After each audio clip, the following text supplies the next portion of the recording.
A great thing about the book is my father is an artist, and he painted especially for me, paintings of my mother. And we always laugh, she's the most painted Dutch woman in the world because so in the book there is some lovely beautiful paintings, but my father has also done prints of the paintings. The main idea of the book really was to tell this story of an abandoned child, and also to show the success of my mother, that she, even though she was a migrant and she'd had this terrible background, that she was lucky she met a lovely family who immediately loved her, and Mum and Dad, you took turns of educating themselves and went to uni, and Mum is a success story, and that's really what I wanted to get across in the book too. That regardless of your background, you can, if you're determined, you can make something of your life. And Mum was a teacher in the Mascot area for 30 years. 27. And she's still working. She retired 8 years ago, and she's still doing 2 days a week. A lot of comments is that they would like it to be translated. But I would have to look for somebody who's got a bit of an English literature background and also has a good command of both languages, because there's some poetry and so on in that as well, in the book. But yes, very positive. I've probably sold about 300 now, just by doing it from my website.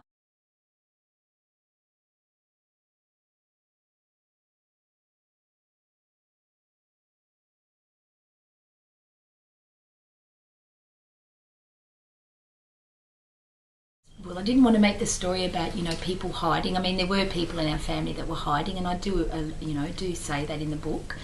But I really wanted to make it about a story about one girl's journey, and it really is about a journey from the old world to the new world.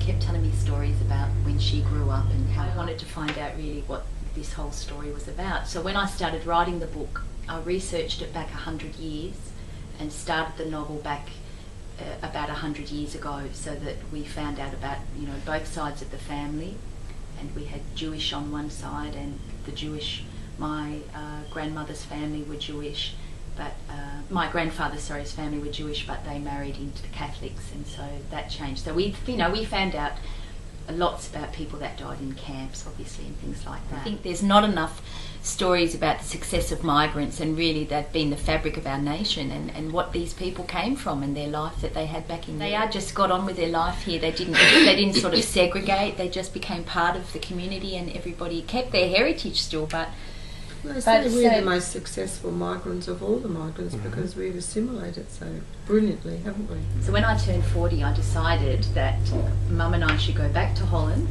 and retrace and try and piece together the stories of her life, because she really never really knew who her father... Well, we had suspicion that maybe her father wasn't who he was, and she migrated to Australia with her sister, but her sister fell in love with another man on the boat, and Mum, when she got here, she was only 12 and a half, and she had to be fostered to an Dutch Indonesian family in Adelaide. So she'd really already been in orphanages and abandoned during the war and so on. And so the story to me was very interesting, because she really has been a little girl, sort of bringing herself up and alone in Holland, and then came here and was left alone again. So I wanted to, as a writer, I wanted to go back and find out all about Mum's life. And after about 6 years, we took a lot of research. I had to go back and forth to Holland. My grandparents were divorced in German-occupied Holland in 1943, and the children were taken away from my grandmother because she was going with German soldiers and leaving the children alone in Groningen, and my grandfather was working in Wilhelmshaven for the Germans. And he always told us he was a slave labourer, but I knew that wasn't right, because he kept coming home during the war. So I went to Bad Arolsen in Germany and found out what he was doing, and what my grandmother was doing.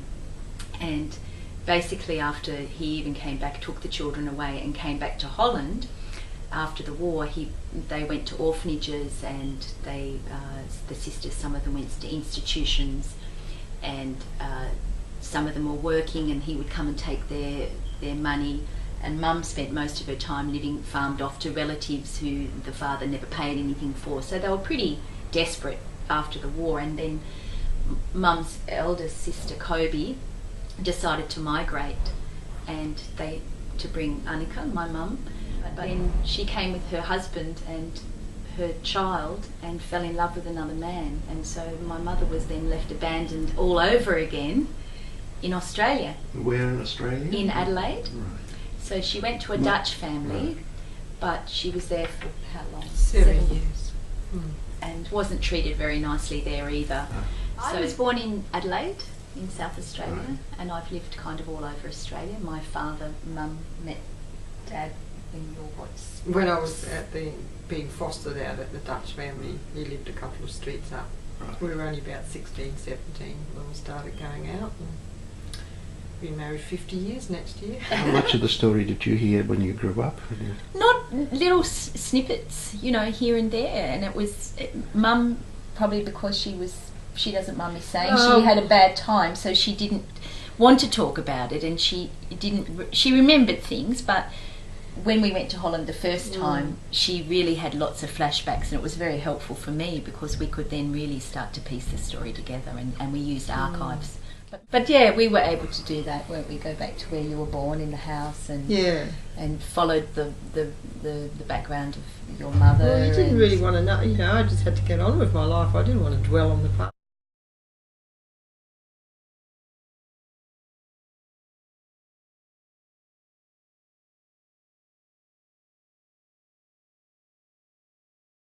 She inspired me to be a teacher because I was working in theatre and was cleaning toilets between gigs and jobs and singing in bands and writing plays that were performed and things like that. But look, I really had a passion for writing, and I've written things for Play School, and I've had plays on at Nimrod and Seymour Centre and things like that, but couldn't really make a living on that. And I was a single mum, and you know, I'd trained to be a teacher, and I thought I taught full-time drama teaching for the first 5 years of my career, and Mum said to me, look, you know, you're already teaching drama in theatres, why don't you go and be a primary teacher? And I think it was the best thing I ever did because it gave me all the freedom to write. I had lovely holidays. And so have you had any reaction to the book? Yes, well, once I started the website, I getting a lot of lovely comments from people. The story was really important, and I thought, well, look, you know, I can do this myself, I can build my website, I can do it this way, and my father's now got his own website, so you know, we're kind of working together, and we figured, look, you know, the story should be out there. It doesn't matter whether it's a book publisher, people can buy it on the net.